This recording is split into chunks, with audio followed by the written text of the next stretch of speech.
శ్రీ గణేశ శారదా గురుభ్యో నమ. నేటి పంచాంగంలో 2025 సంవత్సరము 27వ తారీఖు అండి.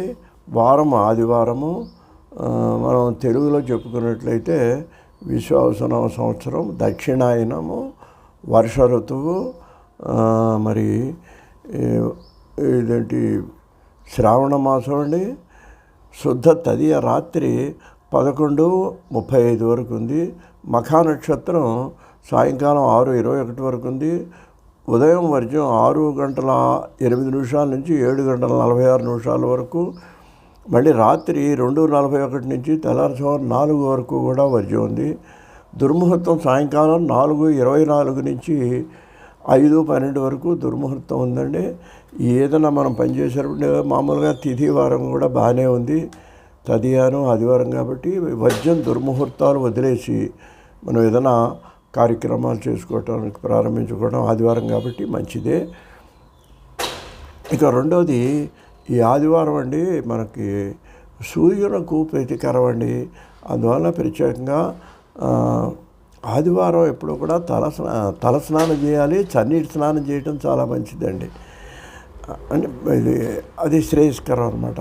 తర్వాత రెండవది ఏంటంటే, ఈరోజు ఎలాగో సెలవు దినమే కాబట్టి పాయసం వండుకొని సూర్యుడికి నైవేద్యం చేసుకోవటం, తర్వాత ఆదిత్య హృదయం కనుక చదువుకున్నట్లయితే ఇది మన కుటుంబంలో అందరికీ శ్రేయస్సును కలిగిస్తుందండి. చాలామంది మనం ఏమనుకుంటామంటేనండి, ఆదిత్య హృదయం సూర్యుడికి సంబంధించింది, ఇదేదో మనకు ఆరోగ్యం కోసం అనుకుంటాం. ఆరోగ్యమే కాదండి. ఆదిత్య హృదయం చదివినట్లయితే మనకు ఏ కార్యంలో అయినా విజయం లభిస్తుంది. పరీక్షల్లో కానీ, ఏదైనా పని మీద బయటికి వెళ్ళినప్పుడు కానీ ఆ ఆదిత్య హృదయం మనకు విజయం కలిగిస్తుంది అని ఇది రామాయణంలో చెప్పడం జరిగింది.